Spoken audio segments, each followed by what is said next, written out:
Okay, we are recording. Good evening and welcome to our Redox Molecule Animal webinar. It's Tuesday, October 10th. My name is Beth Wofford and I'm a thoroughbred horse trainer calling in this evening from Lexington, Kentucky. We have a few quick housekeeping tips before we have our featured guest.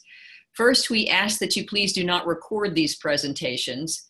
These webinars are recorded on your behalf and they're archived at the following website: www.animalwebinar.com. We are building a library there of many animal stories, and we encourage you to share them with as many others as you wish. These webinars will take place at 9 p.m. Eastern Time, 6 p.m. Pacific, on the second Tuesday of each month. So please mark your calendars. This was a change. We were doing them on the third Tuesday, and now we're on the second Tuesday of every month. And finally, and most important, please understand that we do not make any medical claims of any sort with our products. We are in no way suggesting that you preclude veterinary help for your animal if he or she needs it. Please don't ignore their advice should your animal need medical care. You really just kind of have to use your own good judgment as far as that goes. These molecules do not heal or cure anything, but they simply help each and every living cell, no matter what species, work the way it was designed to work, which enables the body to heal itself. But also keep in mind that these products are 100% safe and non-toxic, so feel free to use them in generous quantities with any animal that crosses your path. Tonight, we are so blessed to have Shawn Burke with us. Shawn is a member of the medical professional board of our company. He has a background in physical therapy. He's a certified personal trainer, and he is an elite athlete, which is what we're going to hear most about today. He is a remarkable human being and has a heart the size of Manhattan. So we're delighted he's here with us tonight. And Shawn, I'm going to pass this over to you now. Can you hear me okay? Are we good?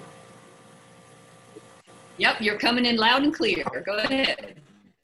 Okay, thank you everybody for coming again. So this is my second time of doing this presentation, so I'm hoping to make it as good the second time as I did the first time. So we'll see how that goes. But again, as Beth said, I am Shawn Burke. I do own a personal training facility here in Post Falls, Idaho, and Beth approached me to talk about animals, and I'm just find out that I actually am a very I love animals. I've loved them all my life, and I would say that get this to go. It's not going. Okay. Hang on, I gotta see if I can get this to go. There we go. So here, the things that people don't know about me, they probably know about my medical professional background, but they don't know is that I have a love for animals. And one of my biggest loves, second to my kids, is my lab. And this is my lab that I actually train with. And my lab is named Nina. And she was probably 10 weeks old at this particular time.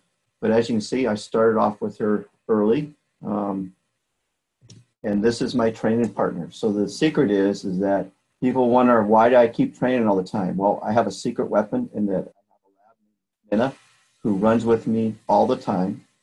And Nina drinks ASEA. And Nina also uses Renew 28. And one of the funniest things is that normally when I go to work at 4:30 in the morning. And if I'm going to work at 4:30 in the morning, Nina doesn't move.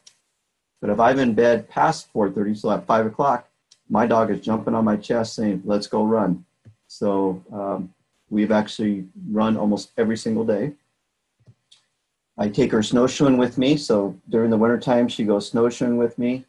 We'll probably go out for sometimes up to 2 hours at a time. But my dog actually will bike out on a mountain bike. She'll run with. So here's a picture of my dog going off. We're actually getting ready to do a swim, and as you can see, she likes to swim with me too. and I'll jump off the dock all day long, and she jumps off the dock, gets back on the dock, and jumps off again. So she's got quite a bit of energy. This is her, as you can see, here's a trail where we went running before, or snowshoeing, and she goes about 5 minutes from my house, so we got an open field and snowshoe. And at Christmas time, I put antlers on her, and she becomes a reindeer because she loves to run in the snow. So it's kind of a inside joke in our family. And she likes to jump on a trampoline too. So here's Nina jumping on a trampoline with my two daughters. And there's not anything this dog will not do. And I give, or actually my wife gives my dog a Sia before we go out running. And then when she gets back in, she back and waits for us to rub Renew 28 on her. And so she's definitely a consumer of the Sia product. And she's probably almost 4 years old now. And she'll run up to, well, she'll bike with me at least maybe 20, 25 miles on a bike. And if we go running anywhere from 6 to 10 miles at a time, and we'll swim, she swam with me probably miles in the lake, but very active. So there's my, people probably don't know about me, but this is my love of my life. And again, compared to my wife is first, but my dog is definitely a strong second. And the funny thing with Nina is that Nina will go running with me. And once she's done running, she wants to have anything more to do with me. She goes and snuggles up with my wife and kids. So she sleeps with us every night. So I'm definitely a dog lover. And I've had two of the 4, and it took me 4 years to get over the passing of those dogs before I got Nina. And I think that Nina's going to outlive my other dogs because she's on Renew 28 and a Sia. So, but the other thing I was asked to talk about is a study that I had, or a study I did some research in. And so my study was, what is the secret of Alaska sled dogs? And this study was done back in 2001. And what they were trying to do is that, me being an endurance athlete, is that endurance athletes were looking at, why do these dogs, what's the secret behind these Alaska sled dogs, and why do they have so much endurance? Because these dogs can run 100 miles a day at miles per hour. Over a 17-day racing period, they'll go 1,600 miles, which is a normal sled race for these dogs. And they can burn up to, or they will burn up to 12,000 calories per day. Now, a normal human being can burn about maybe 6,000 to 8,000 calories a day. So these dogs actually burn about a third more calories per day than a human being does. And it was and so if you take that same energy, is that they have 4 times more energy than the person who wins the Tour de France. Tour de France is over a 21-day period. These dogs can run for 17 to 18 days, 100 miles every single day. So these are dogs running. So what they did is they started doing some research. So the Oklahoma State University back in 2001 said, what do these dogs have that are making them be able to produce at this level? And so what they actually did is they took these sled dogs and they did an analysis on them. They took some muscle tissue and drew blood on these dogs, and they did it at a period where it was over a 3-week period. So they were actually taking blood samples and tissue samples, and they didn't take a lot, so they weren't harming the animals, to try to figure out what made them go. Because the big part of it is that endurance athletes were trying to figure out, how can we duplicate what these sled dogs are able to duplicate? And because we were trying to figure out, as endurance athletes, what did they have that we didn't have? What were they doing that we couldn't do? And can we actually be able to reproduce what they were doing? So it's a secret for endurance athletes.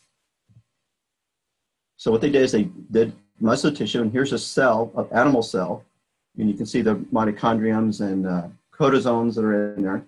So they actually took and pulled out the actual cells of these dog sled animals to try to figure out, what is the secret, what's going on, and you can see the nucleus of the cell. And after doing the samples, they came to realize that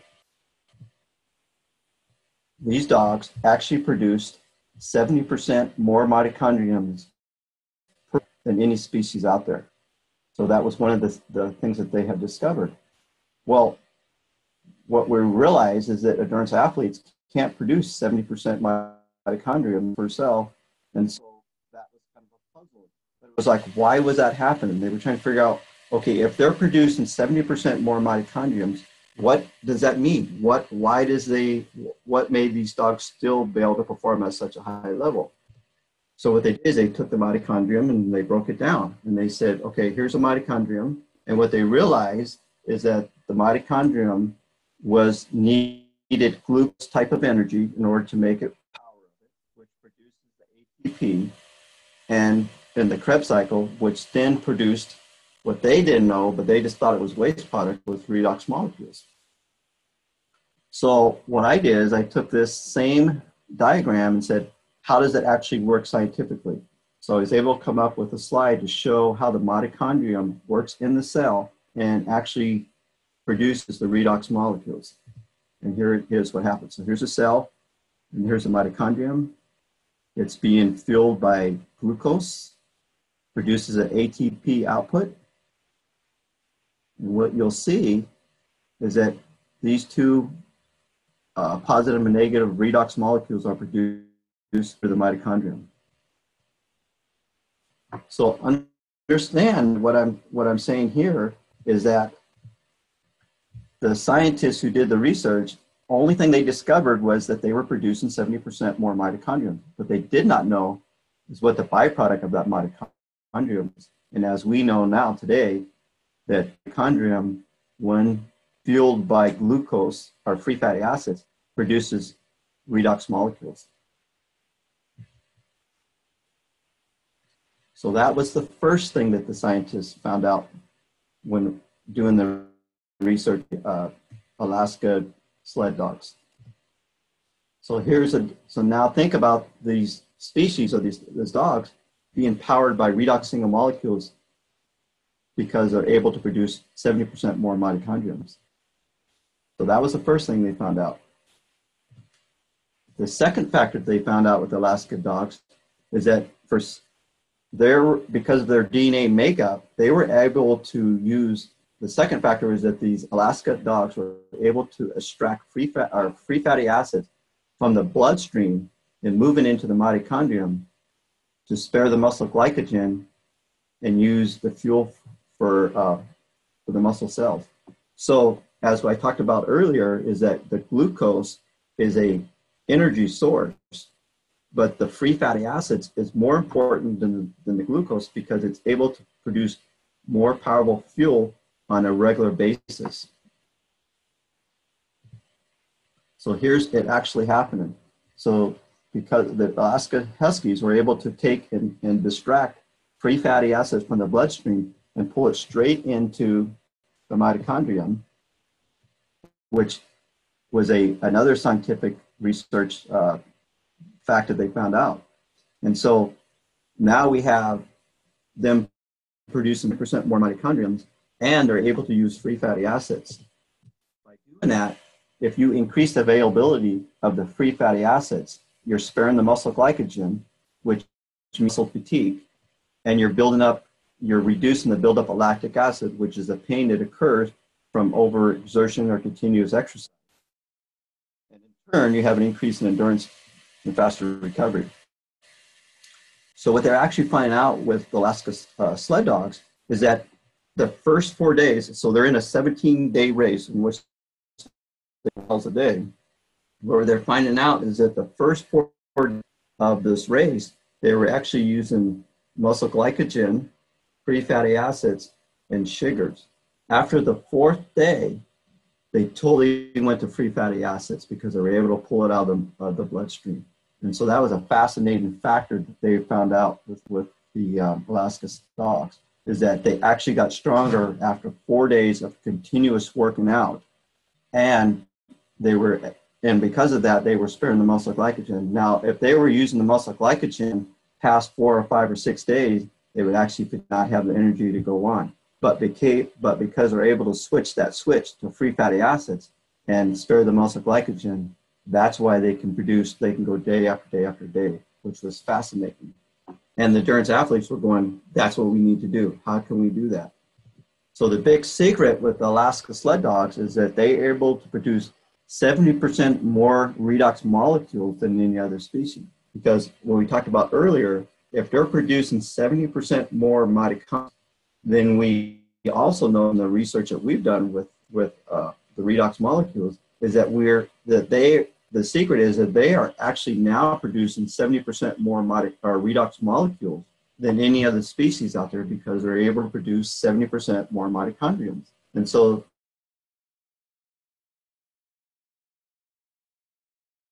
the byproducts, free fatty acids, produce 70% more redox molecules because they're able to produce 70% more mitochondria.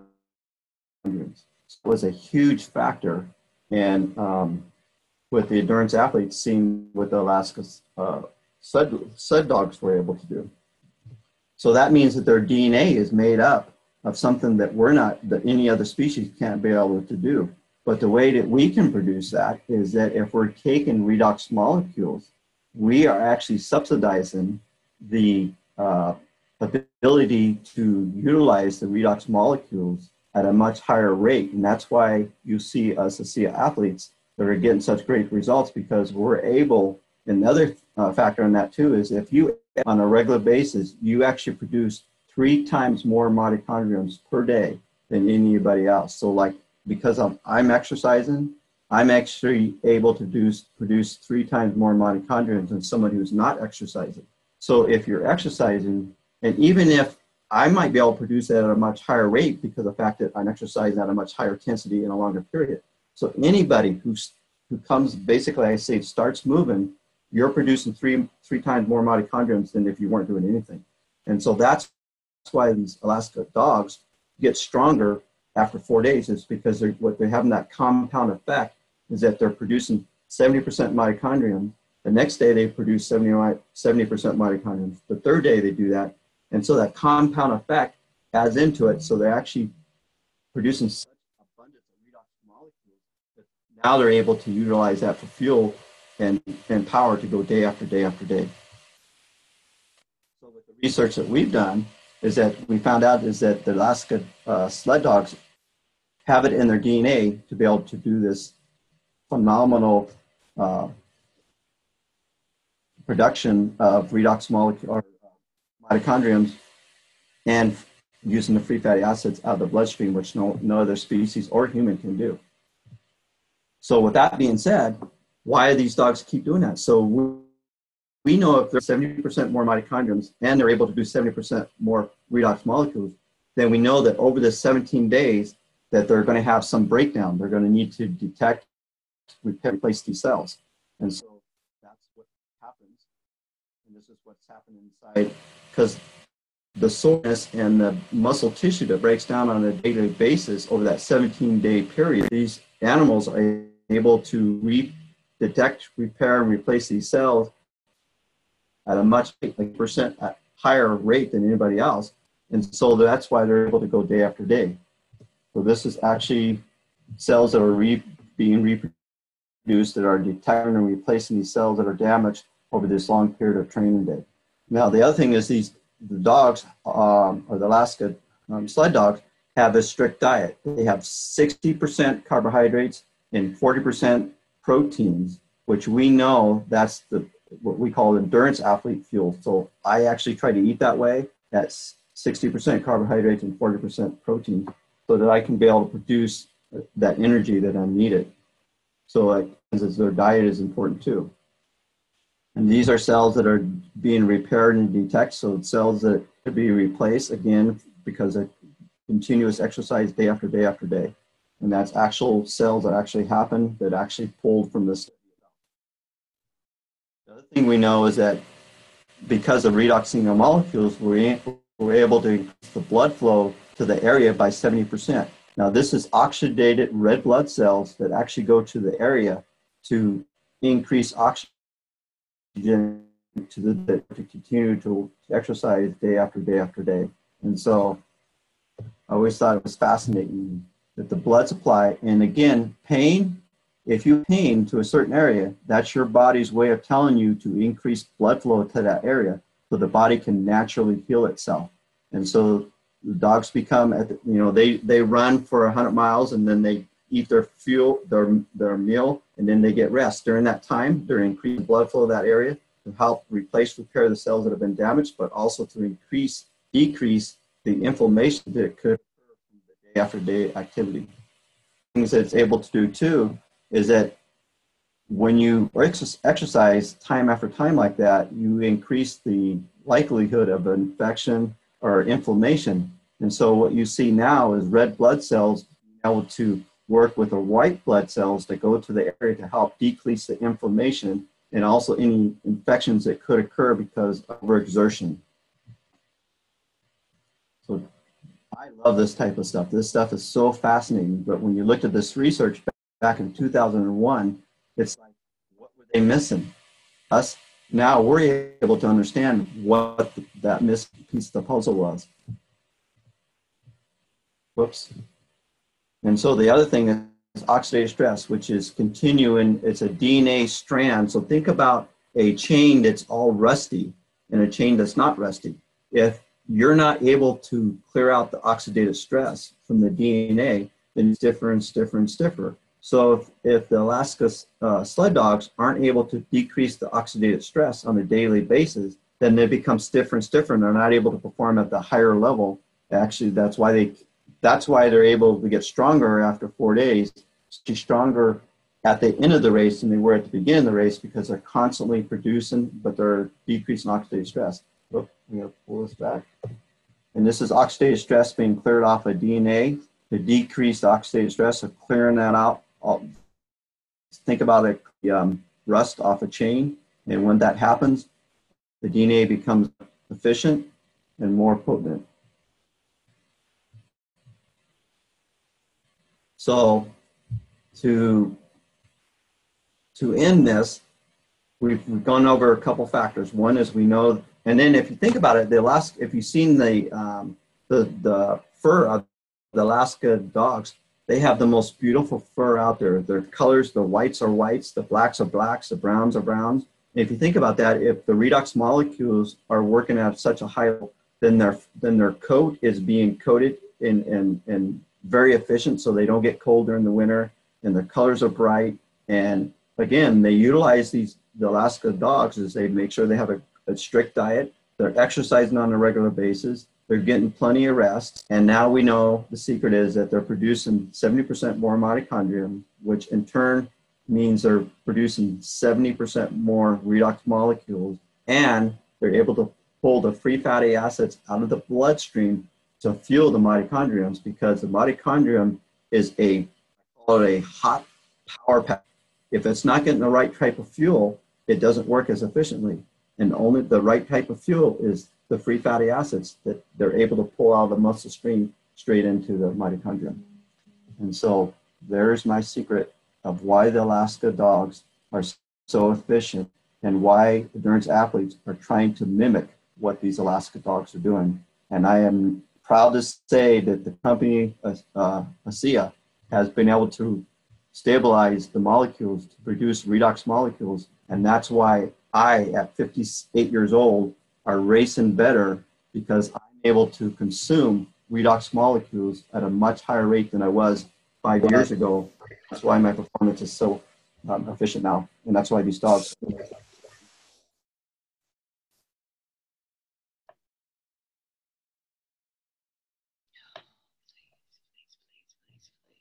Hello?